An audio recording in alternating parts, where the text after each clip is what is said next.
Friday. It's the 24th of October, 2014. This is Wayne Goldsboro Television. I'm Wayne Alley. And I'm Kim Best. Good morning. Glad to have you with us. How you doing? Glad you're with us today. It is a Friday, the end of the week. The weather's just perfect. That's right.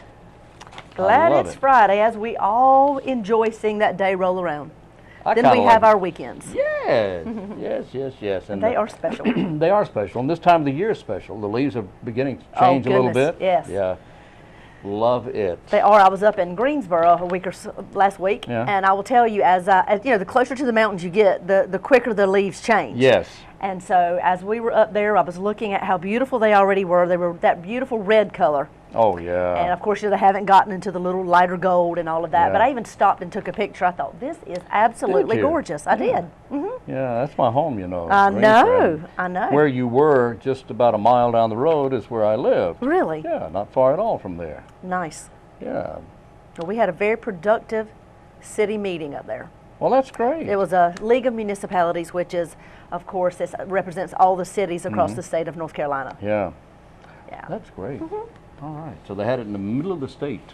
That's pretty exactly much. right. Middle of the state. That's right. Greensboro. Yeah, Greensboro is pretty much that's the largest middle of the state city. If you go due south, just about due south, from the Greensboro / Burlington / Durham area, you get into the area around Gulf, North Carolina. Gulf? Gulf, yeah, which is a little small community. Don't know that one. And it's near Sanford. Okay, yes. And that's the middle geographical center of the state. Okay. And I don't know how I know that, but it's in there somewhere. Maybe anyway, because you were from Greensboro, maybe you heard that somewhere. Maybe that's it. Anyway, yeah. This day in 1939, yes. That's the birthday of F. Murray Abraham. Okay. He's an actor. He's been in a bunch of stuff. He was in Amadeus. He was Surviving the Game, Last Action Hero, Nostradamus, and a bunch of other stuff. Scarface, Serpico. He's 75 today. Kevin Kline, the actor. Oh, yes, very good. Dave, A Fish Called Wanda, a bunch of other stuff. He's 67. B.D. Wong. Don't know the name. Yes, you may not know the name, but you know who he is. Law and Order. You ever watch Law and Order? Yes, absolutely. The Asian psychologist? Yes, that's his name? B.D. Wong. Okay. His first name? Bradley. Very American. Bradley Darrell Wong, B.D. Wong is his name. Dr. Huang on yes. Law and Order. And today is the day, the anniversary of a lady by the name of Sarah Hale, H-A-L-E. No one remembers Sarah Hale. She was born this day in 1788, but everyone knows her work. Oh, really? What was her work? And I mean absolutely everyone who is a living and breathing person in America. Oh, she must have done something big. She did. She wrote the poem, Mary Had a Little Lamb. Well, there you go. And everybody knows that. Yes, they do. Beginning at about age 3. Yes. She was also a magazine editor. She died in 1879, but Mary Had a Little Lamb, written by Sarah Hale. And as I recall, Alexander Graham Bell used that line when he was first talking, using the telephone, demonstrating the telephone. He said, Mary had a little lamb. Over the telephone? Over the telephone. Who would have known that? Somewhere I have that recording. Do you really? Honest to goodness, I do. I have that somewhere. My goodness. It's really staticky, but anyway, it's interesting. No, it is not really. It's not really interesting at all. Rather boring. Anyway. Now through December 17th, yes. The Medicare Part D open enrollment's underway now. If you have a change to make to your plan, be at the Senior Center any day, weekday between 9 and noon, and you will be able to change your plan, and they'll help you decide which is best for you. Inviting you to something called a Creepy Crawl Monster Bash. This is all, of course, all happening on Friday, October the 31st. This starts at 8 p.m. It's a festive event featuring a bar crawl, a live music, costumes, special drinks and eats at our downtown restaurants. Oh boy. That night they want you in costume, going from the participating restaurants. They will have lots of specials through that evening. And then there'll be a Monster Bash following, put on by the DGDC and the Chamber of Commerce. And the Monster Bash is usually put on through the young professionals with the Chamber of Commerce. Right. So if you're interested, you can give the Chamber a call, and they will give you more information on that. Okay. Yeah. It reminds me of the song Monster Mash. The Monster Bash. Right. Monster Monster Mash. Bash, Monster Mash, Monster right. Bash. I was working in the laboratory Exactly. late one night when my eyes beheld an eerie sight that it's time to go. Yes, it is. It's time to go. It's time to go. To our interviews. Indeed.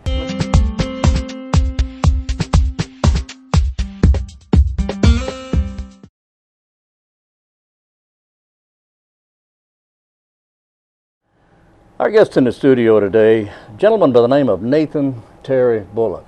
How you doing? I'm doing good. I am so glad you're here. I'm glad to be here. Thank you for having me. He is the nephew, actually the nephew, of Dan Bullock. We want to tell you the story about Dan Bullock. I think you'll be pretty surprised about some of the information that we're about to tell you. Tell me about Nathan Bullock. I'm from Goldsboro, and I was born here. Yeah. And I grew up on the west side of Goldsboro, which we call Little Washington. And Dan, my uncle, he was also born in Little Washington. Mm-hmm. And we grew up together. I grew up in the same household with him, mm-hmm. because at the time, my mother had me at a rather young age. Mm-hmm. So I thought and that he was near the same age as you, as right. I understand it. Yes. So you two grew up together then. We grew up together. That was my best friend. Yeah. And, you know, I followed him around like most little brothers do their big brothers. Yeah. Everywhere. To the sand hole. Yeah. You probably don't remember that, but we had what they called a sand hole. I used to go around everywhere with him. Yeah. You know, he couldn't go anywhere without me, you know. All right. Was it a big family?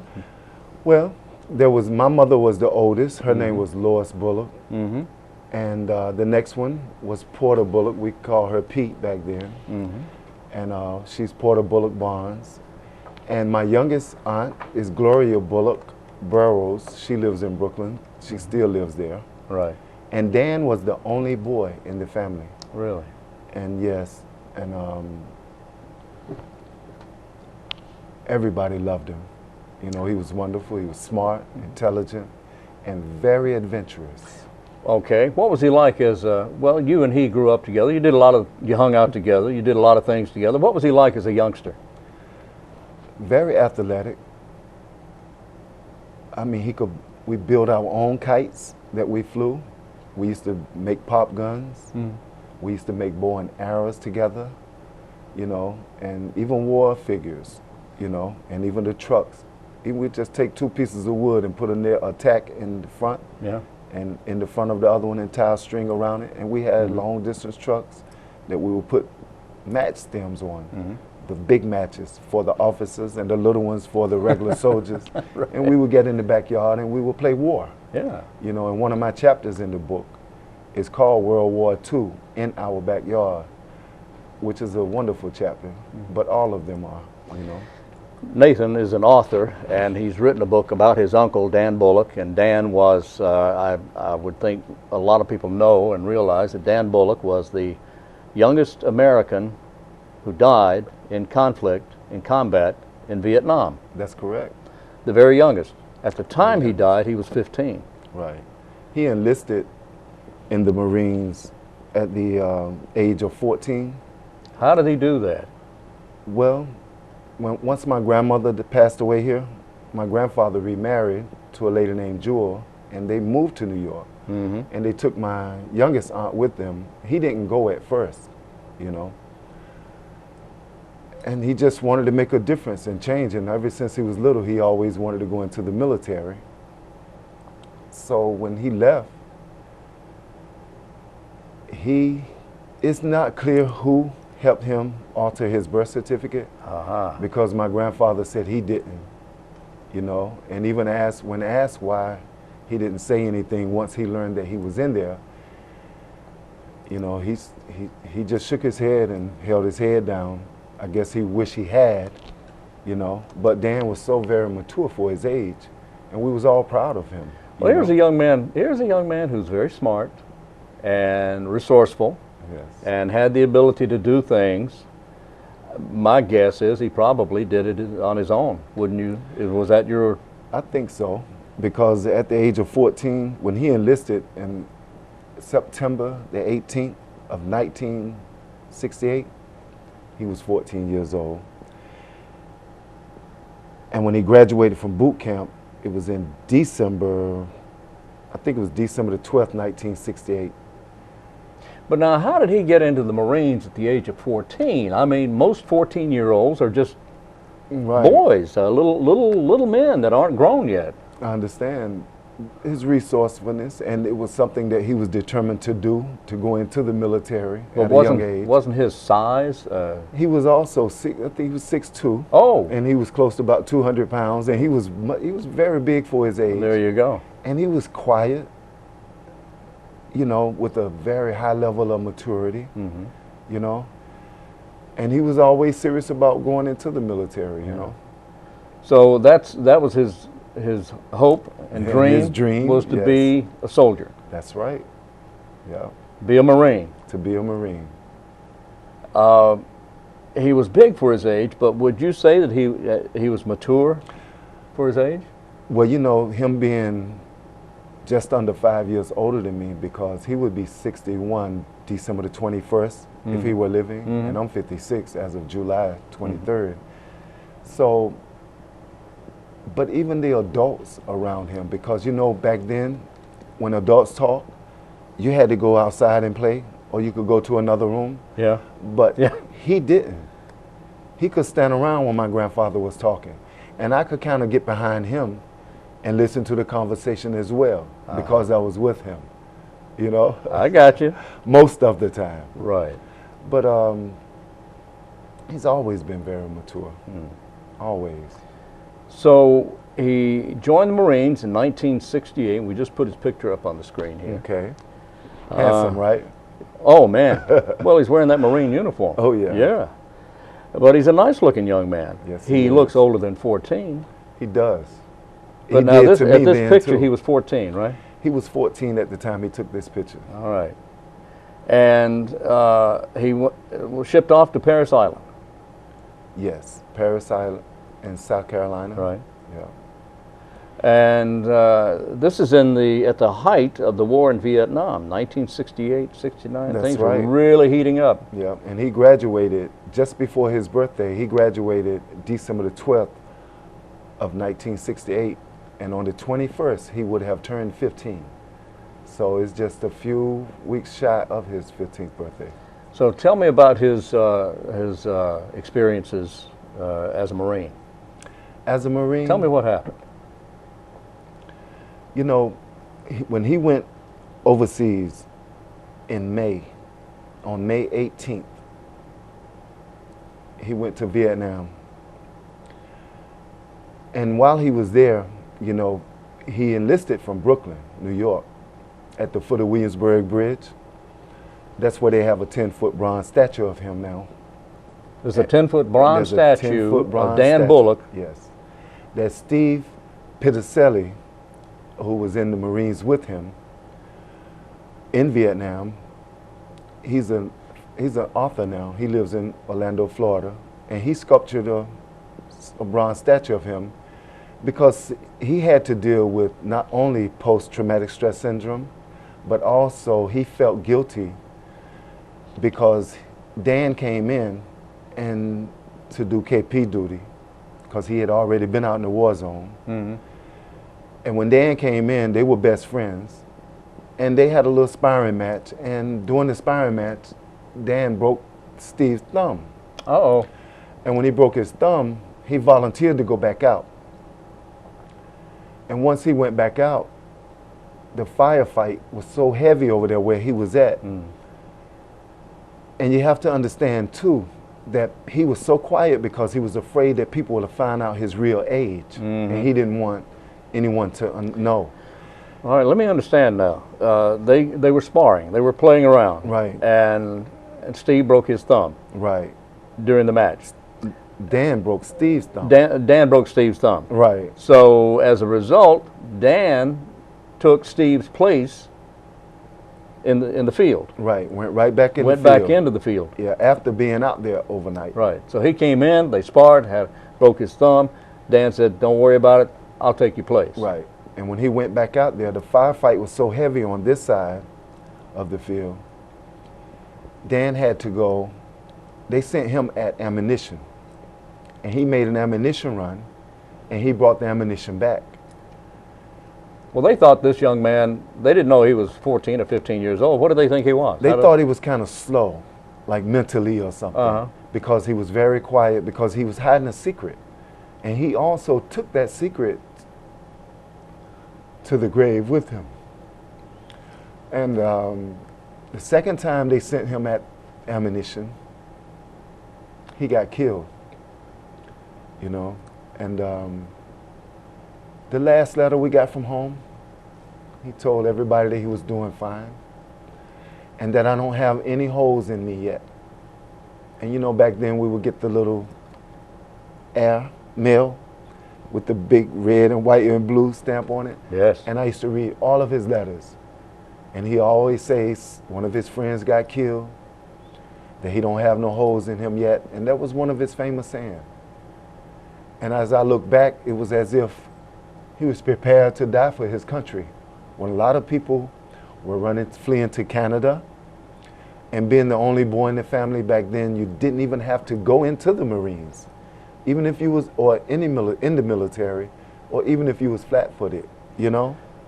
But he enlisted at the age of the tender age of 14. But Nathan, Wow. what inspired him to join the military like this? I mean, I know you and he played soldier as youngsters, Right. but there had to be something in the family, because most young people, 10, 12 years of age, 14 years of age at that Right. time, during the 60s, were interested in going outside and playing, riding a bicycle, playing marbles.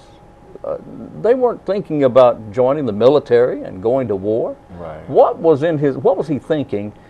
What was his inspiration for becoming a Marine?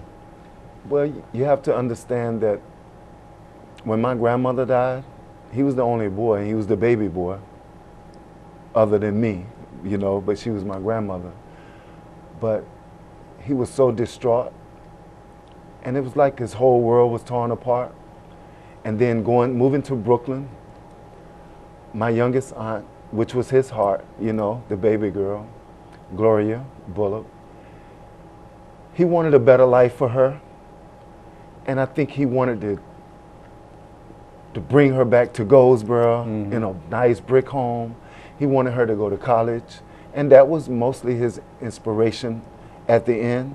But when he was younger, listening to the stories of the Tuskegee Airmen, the Buffalo Soldiers, and seeing my Uncle Bud Floyd in the military, you know, when we were young, Yes.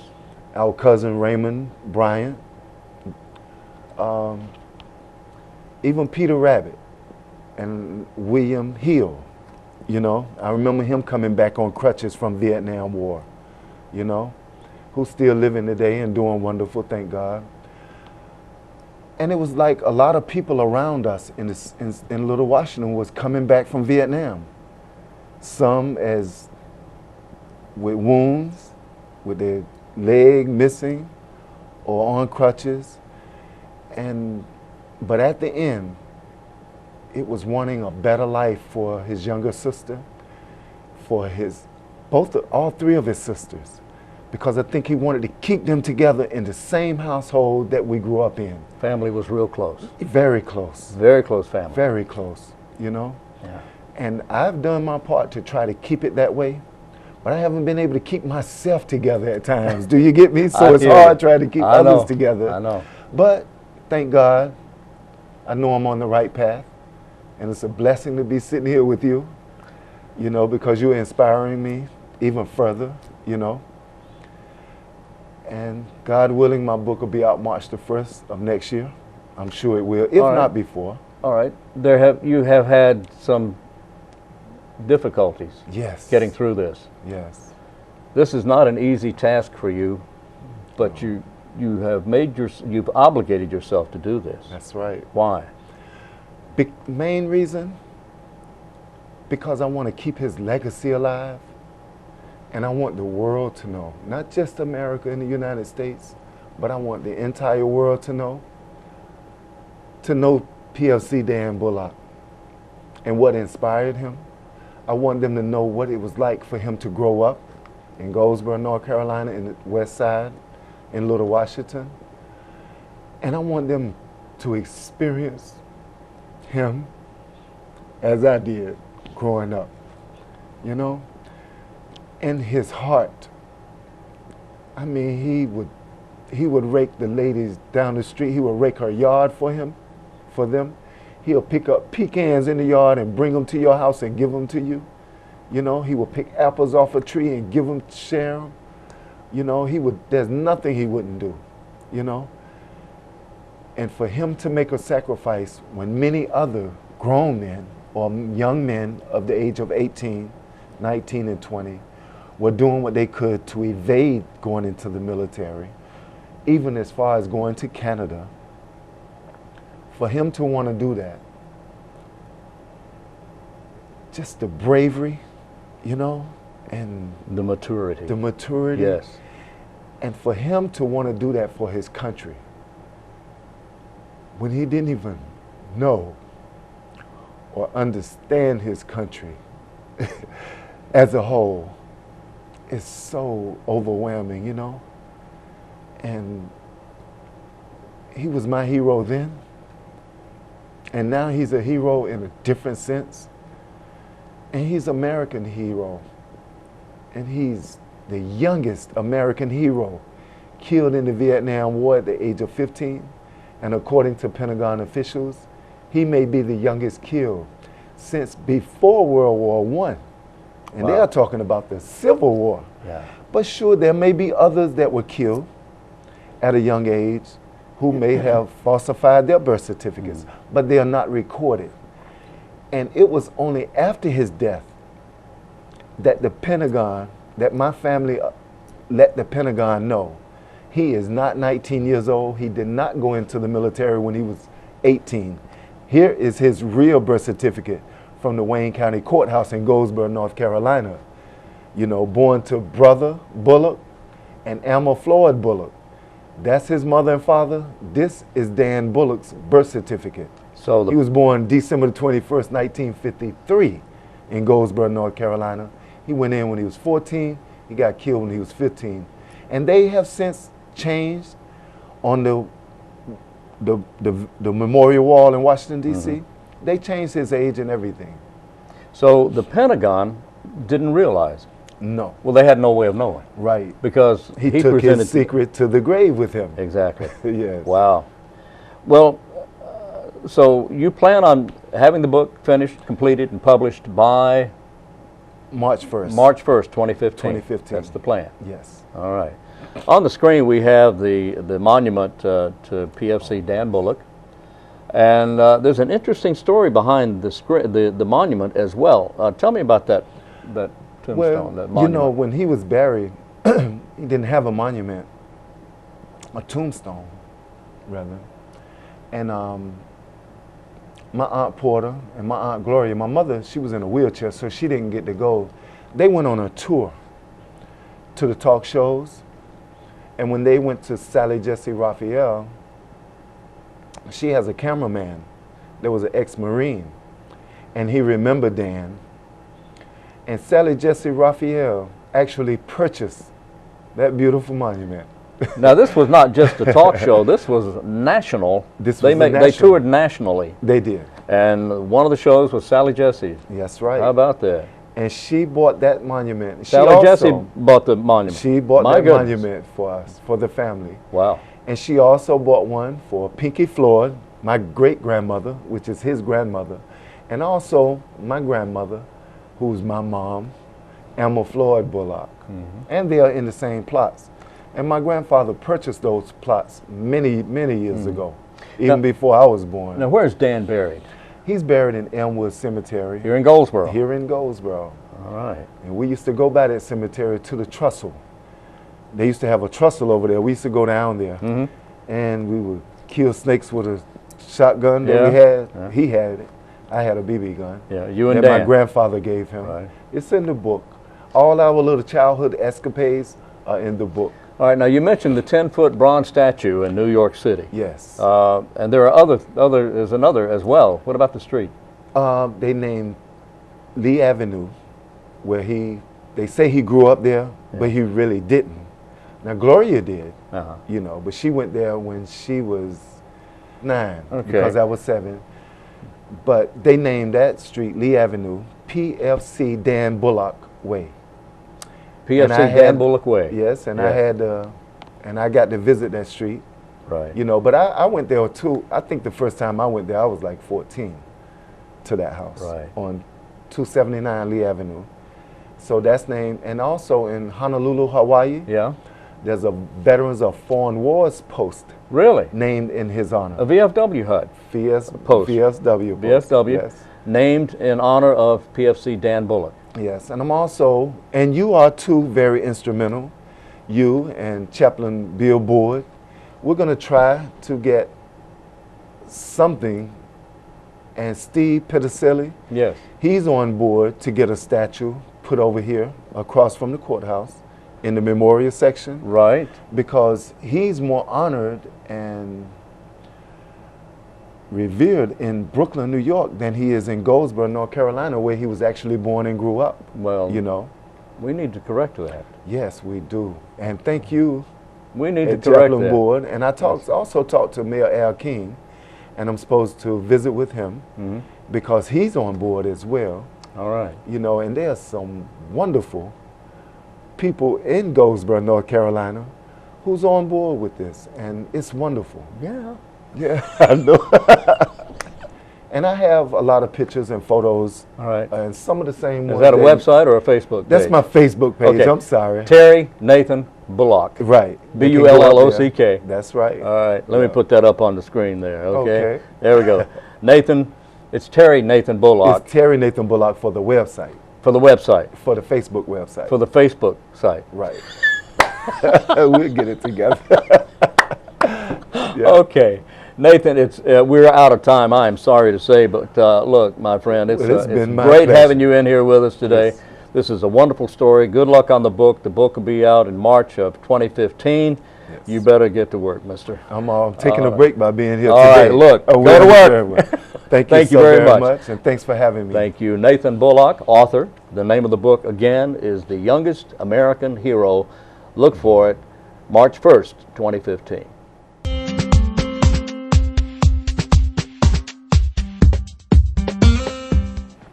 I was working in the laboratory. No, never mind that. That was good. That was good. Enjoyed Yes, that. it was. Okay, what do we have here? Let's see, mark your calendars for one of the most Oh. festive events downtown Goldsboro is Downtown Lights Up. Oh boy, when is Yes, that? that is November the 25th from 5 until 7 p.m. It's a free traditional lighting of downtown to enter the holiday season, held in front of City Hall with trolley rides, food, fun activities, the official turning on of the lights all downtown. It's a beautiful night, and It is. following that, we'll have the North Carolina Symphony playing their Holiday Pops concert at the Paramount Theater. Same night. Starting at 8, same night. Same night. So That's right, so enjoyed. 5 o'clock, Uh-huh. in front of City Hall. Right, downtown lights up. we'll flip the switch, the mayor will. Flip the Flip the switch. yeah. Slip the switch. There you go. Yeah. All the lights will come on. We'll have lots of different downtown merchants that'll be participating in the window decor contest. Oh. Yes, so as the trolley ride goes around, and because of the construction, we'll go a little different route on the trolley this year, Okay. but it will definitely be participating. Great. Yes, so look forward to that. Mark your calendars, November the 25th. All right, and then That's a fun night. A lot of the restaurants will be open too, right? Yes, they'll be open. They'll be having dinner specials and various things. And remember, just because the construction is going on does not mean the access to those businesses is not available. How does because that they work? absolutely are. How's that working? On the side that they're actually working on Mm-hmm. now, there's 2 different sets of fence. So it may give you the idea that there's not access to those businesses, Yeah. but there absolutely is to each and every one. They're all open. Every one are open. Sidewalks The are nice regular and hours. wide. Sidewalks are their normal size right now, Mm-hmm. but in the next couple weeks, they will be taking down that inside fence because they will have poured the extra concrete, the extra 5 foot of sidewalk. Oh, wow. And we will have very wide sidewalks going up and down either side. The idea for this, and someone was asking me this the other day, this is to give the downtown area a mall effect. Is that pretty yes, much to it? make it very pedestrian friendly. Pedestrian friendly. Yes. If you think about some of your other small cities that have been remodeled and upgraded, one of the things that most people enjoy about being downtown is the open feel. Yes. You know, where you can sort of maneuver across the street. You can see visually from one side of the street to the other. You see what shops and restaurants are available. It's just a very updated look. And remembering, as we're doing this, as all these updates are happening, we're also updating what is underneath the ground. I saw that. All the pipes, all Yeah. of that is being replaced from start to finish. Which is good because And they had some ages. They have a lot of age on them. Yeah. And we found in the first block that as they were replacing different pipes, literally you go to pick up the pipes and they're just crumbling. Really? Well, it's So past desperate time. need Yeah. of all the underground replacements. All right, that's great. Water But, you know, lines, everything. As I drive, and Center Street where you do drive is two-way. Yes. I noticed driving down the other day that I can look at both sides of the street. I don't see those big trees that were blocking Right. the other side. And I that kinda was like that It was gets a an big open issue thing. because Yeah. it needed to be open Yeah. for us to move forward and to have that pedestrian feel. And at these intersections, there'll be roundabouts, circles. Yes, there'll be roundabouts. All the overhead lights are gone. They're all gone. Oh, that is All wonderful. and everything will be buried under the ground. That is wonderful. Yes. Yes. And so we will now have roundabouts at all three intersections, and they will be large roundabouts that meet all the new guidelines. And this is like if you want to know what a roundabout is, it's a circle. Right, absolutely. Like at Ash and Center. Right. It'll be much larger than that, but yes. Okay. And we'll have them in all three intersections, and in the middle of each roundabout, there will be something like the very middle one, and I can't remember exactly which street that is. I think it is Walnut.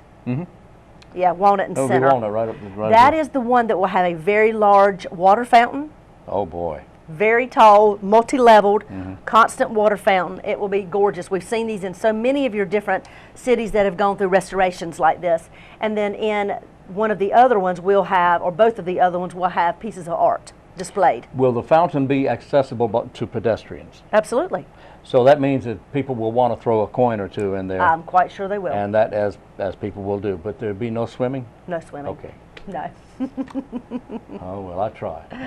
Oh, Well, look, goodness. you I know, believe it's that time of the day. It is that time of the day, and it's time for us to move along and prepare for the weekend. So I hope you have a great weekend. Please, as you're out and about, drive carefully. Watch out for this time of the year. There's a lot of youngsters who are really active out of doors now, so be careful as you drive around neighborhoods. Watch for the kids. We'll be back in here Monday morning at this time again. So join us at this time again Monday morning for Wayne Goldsboro Television. Until then, I'm Wayne Alley. And I'm Kim Best, and this is what's happening in your community.